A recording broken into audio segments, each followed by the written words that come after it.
We've had the Harley-Davidson Street Glide Special with the Milwaukee-Eight 114 for a few weeks now. We've taken it out for quarter mile and performance testing, then back to the Cycle World dyno for horsepower and torque numbers. I personally put a few tanks of gas through the bike to get fuel mileage numbers, as well as an overall feel for that engine. Now, we're here at the Harley-Davidson Fleet Center with the new Crate 131. This is the biggest engine available from Harley-Davidson that they claim puts out 131 foot-pounds of torque, which is a big upgrade from that stock engine.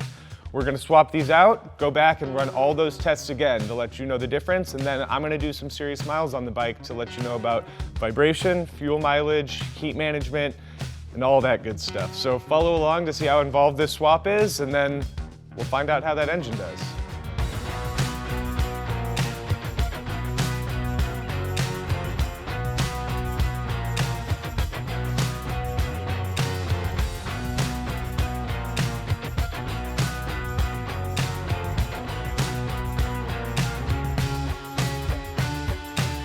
All right, well that took most of the day, but I was able to ride in on this Street Glide Special with its stock Milwaukee-Eight 114, and now I'm about to ride home with that Crate 131. I have to do about 250 miles of easy break-in, and then we can really wail on it and get those performance numbers. So I'm gonna go get started.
The 131's a lot more than just a larger displacement engine. It's a stage 4 upgrade. So that means a slightly increased compression ratio with forged pistons, CNC machined cylinder heads, and a CNC'd chamber, high lift cam with high performance bearings and tappets, a larger throttle body, faster fuel pump, as well as intake and exhaust. We see the 114's torque output peak at 2,500 RPM and then taper down, where the 131 peaks 1,700 RPM higher at 4,200.